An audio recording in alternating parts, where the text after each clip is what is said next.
So welcome formally to Gadens and to our session on the weird and wacky and fun world of social media, and in particular we're going to talk about how to maximise consumer engagement without breaching the law.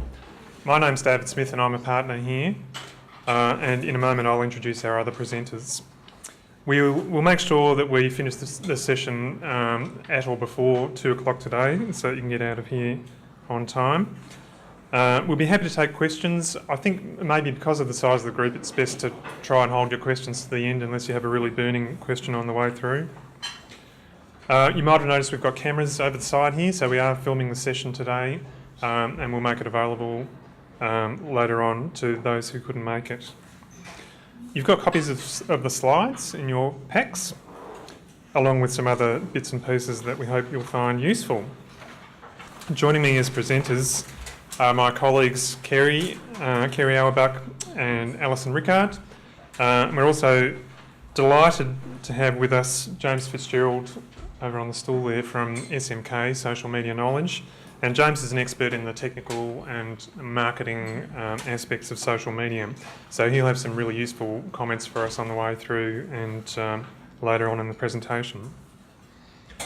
So what we'll cover very briefly, we'll talk about brands and social media, and in particular some of the risks and responsibilities that come with having a brand presence in social media and interacting with consumers. What are the specific do's and don'ts for running a competition in social media?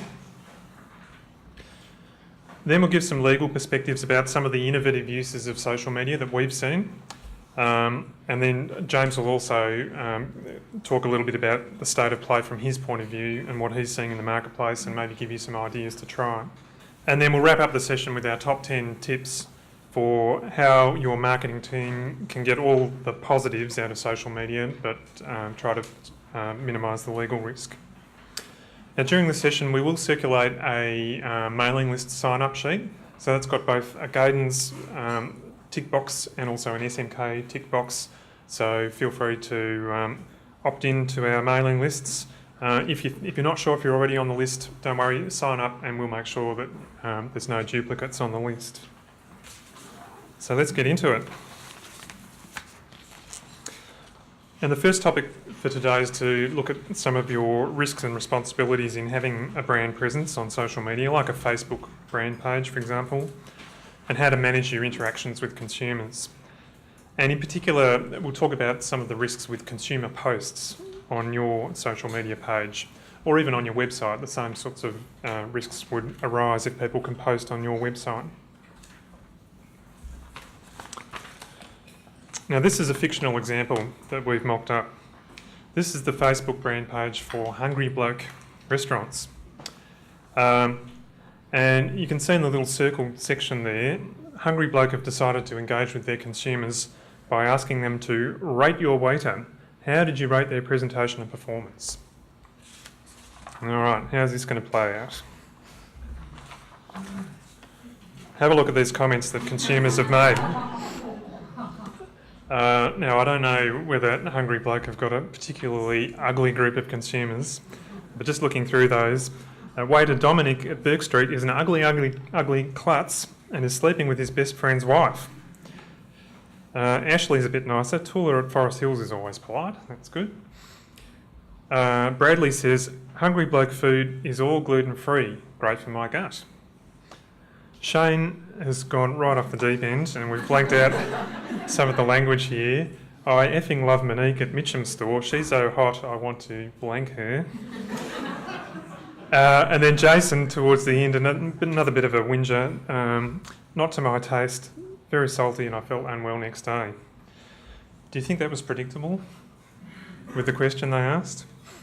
And in fact, it reminds me a little bit of the debacle, I suppose you could say, that we've seen in the press in the last few days, the hashtag Your Taxis campaign, where they had a very sort of broad, open-ended question, share your taxi stories. And of course, you've seen what happened. Everyone shared their negative stories, and in the last 24 hours or so, they've actually sacked their agency that was responsible for that campaign.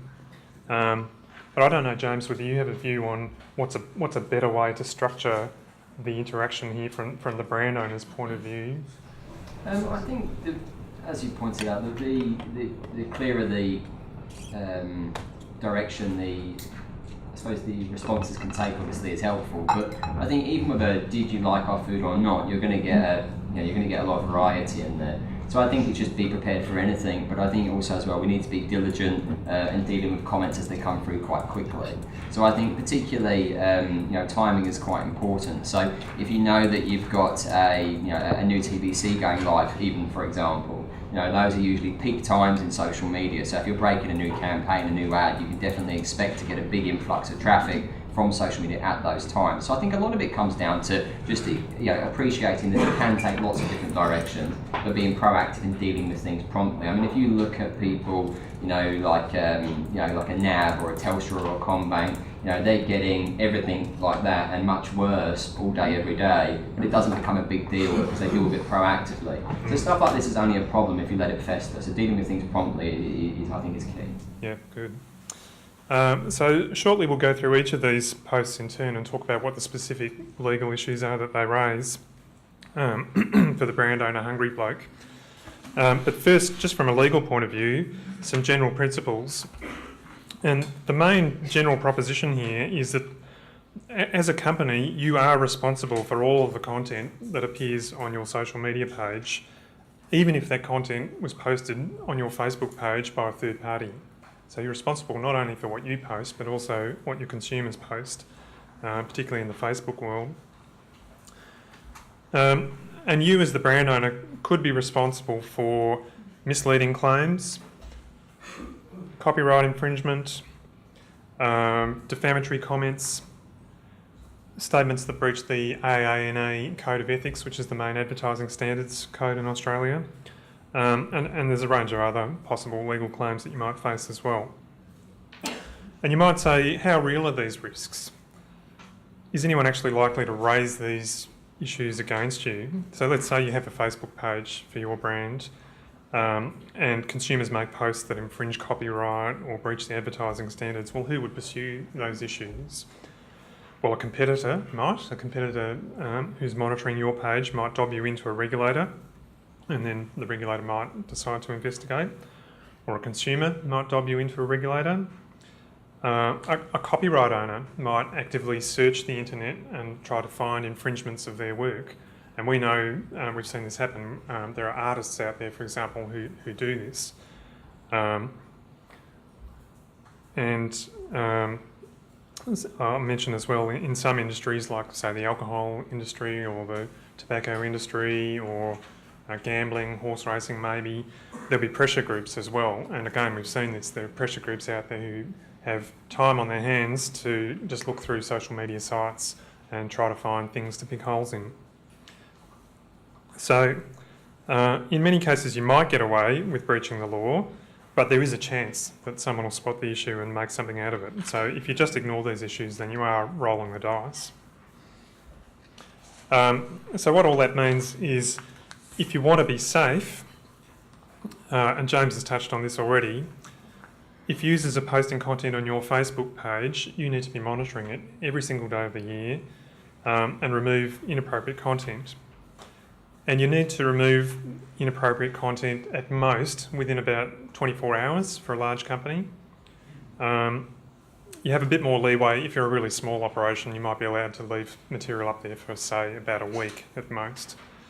But you've got to remove material pretty quickly. And as James said, you need to bear in mind what are the trigger points that are going to prompt a lot more traffic on your social media site, apart from just the normal, Friday evenings, Saturday, Sunday, when consumers have time on their hands and they tend to use social media more. So be particularly aware of monitoring at those times.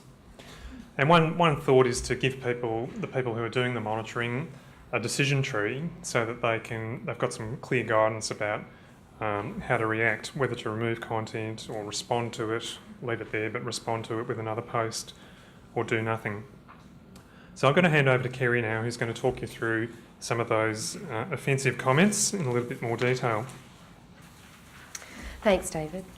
I should mention before we start that the typos in these posts are there for real world effect, and we're intentional. So look, let's take a look at the first of the Hungry Bloke posts. The comments made here in relation to Dominique are potentially defamatory. Even though Hungry Bloke didn't write the comment, it could be responsible for defamation as the publisher of the content if the content exposes an identified person to ridicule or contempt or causes people to think less of them. The defence of innocent dissemination may apply if you can prove you didn't know and ought not to have known that the content was likely to be defamatory, and the lack of knowledge must be due to negligence.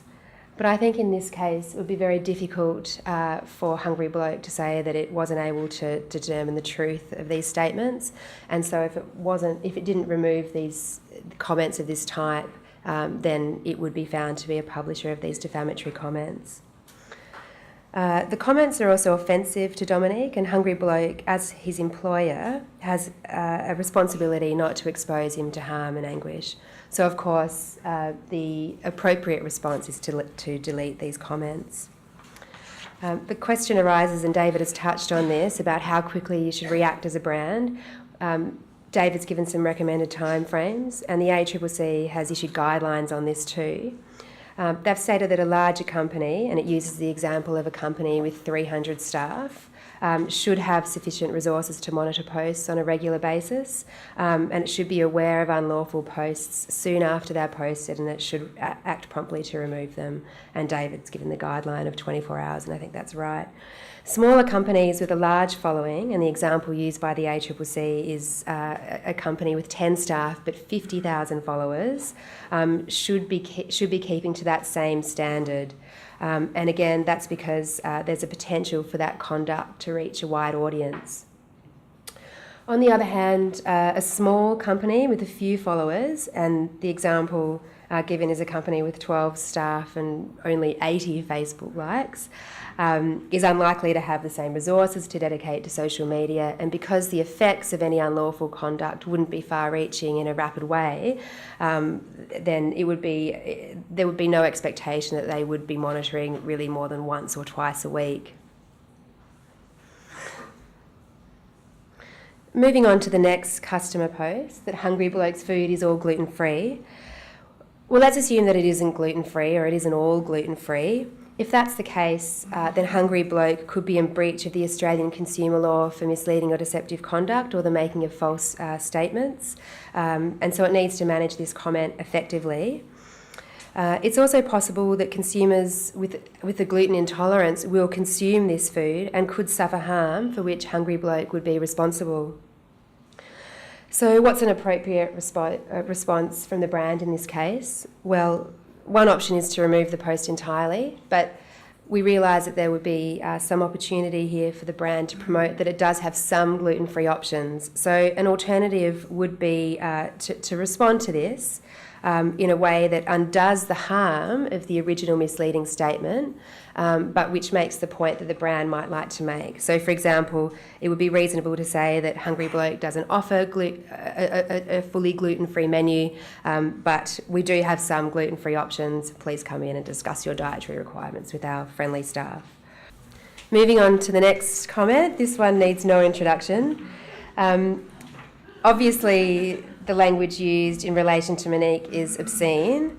In its decisions, the Advertising Standards Board has made it clear that they consider consumer posts in social media to be advertising material, and therefore they're required to comply with the AANA Code of Ethics, which is the main code governing advertising. The Code of Ethics provides that advertising or marketing campaigns shall only use language which is appropriate in the circumstances, including appropriate for the relevant audience and medium. And it provides that strong or obscene language should be avoided.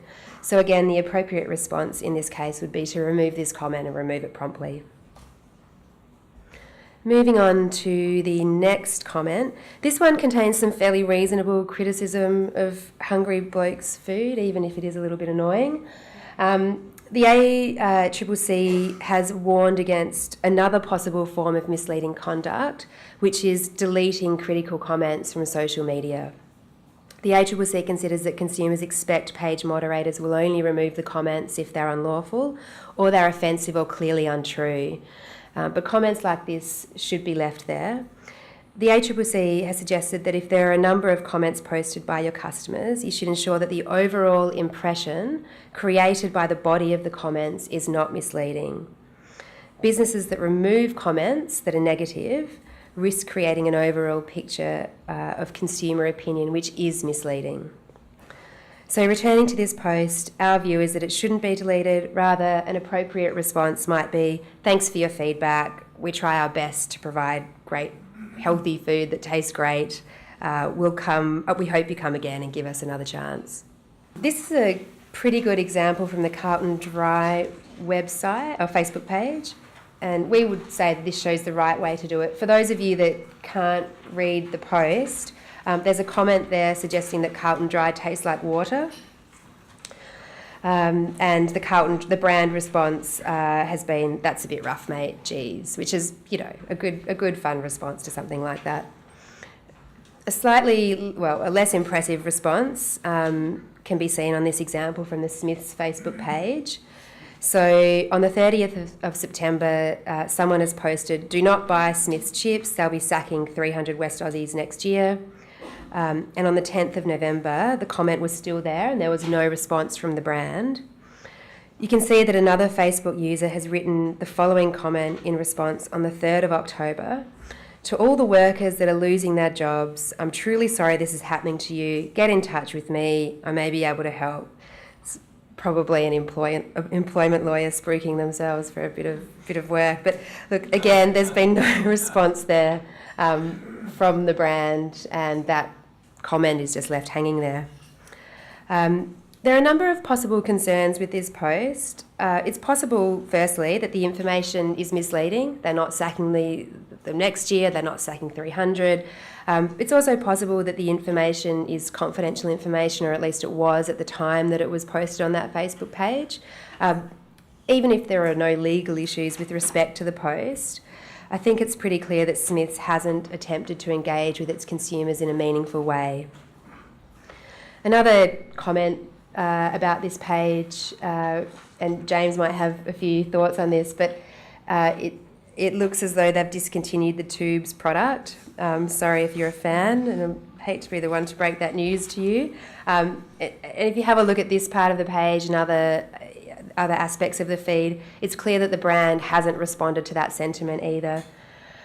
Do you have some comments about what a brand might like to do in that situation? I'm also very sad about the loss of Tubes as well, and I provide my sympathies. I think it doesn't surprise me that someone like a Smiths here isn't actually engaging, good or bad or ugly, with the commentary we see there. I'm not saying that's the right thing, but it doesn't surprise me. And the reason it doesn't surprise me is a lot of FMCG brands don't. So as an FMCG, because we're not a service provider, we don't tend to interact as much. So you generally find that it's the service providers who actually tend to interact most effectively with their user groups. So your telcos, your shopping centres, energy providers, airlines, that tends to be where the better customer experience and social takes place. It's probably a missed opportunity in some case, but I do think as well, particularly with this person here, who, as you said, who's inevitably either a recruiter or a legal recruitment person of some description, or the employment law, essentially you're allowing them to exploit their services on your patch, basically. And I think the issue that I would take with that, above and beyond the obvious, is the fact that why are Smiths on Facebook? So Smiths are on Facebook to build their brand and to further their organisational aims.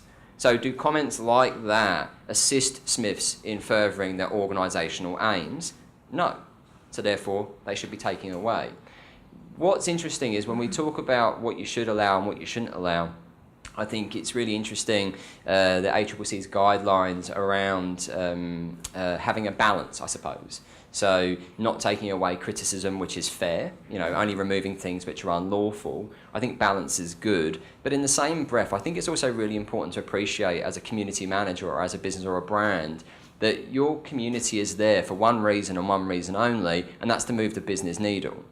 I think the major reason social media doesn't deliver for most companies in Australia, and it doesn't for most companies, not in a quantifiable way anyway, is because of a lack of clarity of purpose. So what's the point of the page? Is it there to build brand sentiment? Is it there to drive website traffic? Is it there for data capture? Is it there to drive sales? Is it there for customer experience? What's it there for?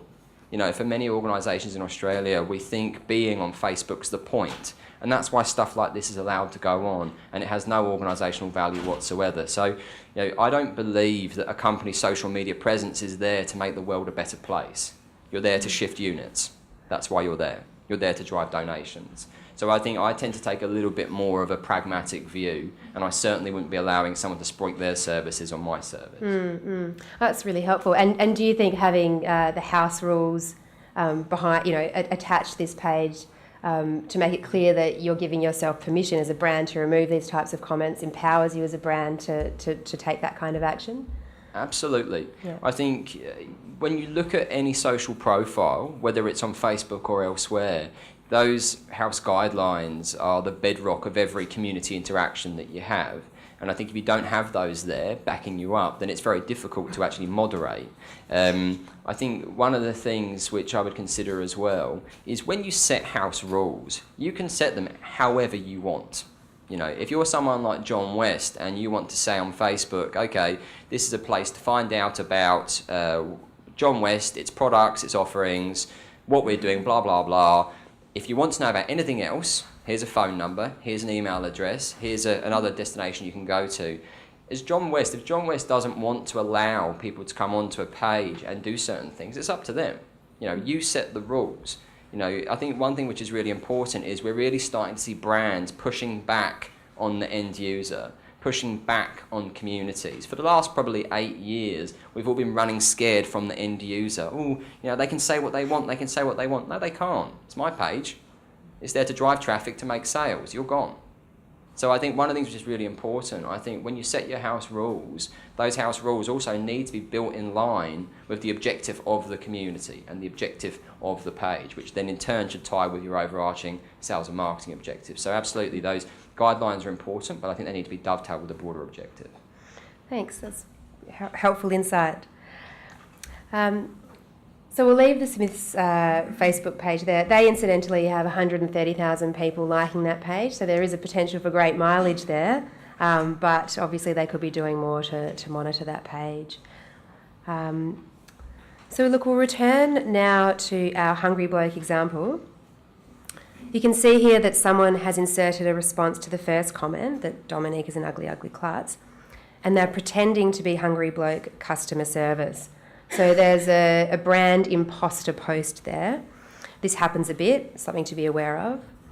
The comment reads, "He can't help it, he was born that way, we're sponsoring him for plastic surgery." What can Hungry Bloke do? Obviously, they should delete the response.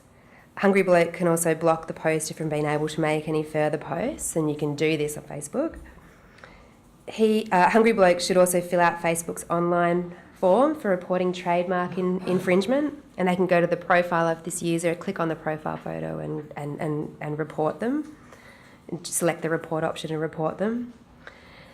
In theory, you could also take action against the imposter for misleading or deceptive conduct, passing off trademark infringement if you have a registered trademark, but there could be some practical difficulties in taking those sorts of steps, such as identifying the imposter, and of course there's cost considerations that go along with these. So, the legal options are worth investigating if you're having persistent issues with someone, but certainly the self-help mechanisms available to you on Facebook or on the relevant social media site are what you should be doing immediately and in-house. Here is a recent real-world example of this happening. And this occurred in the US. This is an excerpt from the Target US Facebook page. Target US announced that it was no longer going to use store signage to label toys as either boys' toys or girls' toys, and this action elicited some interesting responses from consumers. In response to some of these comments, an individual called Mike Melgard set up a fake Facebook page called Target Customer Service, using the Target logo, as you can see there. You can see he made some pretty strong comments in response to one of Target's not so modern thinking customers. For those of you that can't read it, the customer wrote, "Why are you letting socialist activists run your business? You do realise that almost all Americans hate political correctness, right?" And Melgard wrote, "It does appear that a few Americans do in fact dislike being politically correct. So to demonstrate our ability to not be politically correct, we invite you to write your opinion on a short little piece of paper, roll it up and gently insert that piece of rolled up paper," and he goes on. So despite Melgard's creative suggestions for using little pieces of paper, his account was taken down pretty quickly. We expect that Target would have removed the bogus post from its Facebook page. It probably also relied on its trademark rights to submit a trademark infringement report to Facebook using the forms that Facebook provides and the mechanisms I've just described.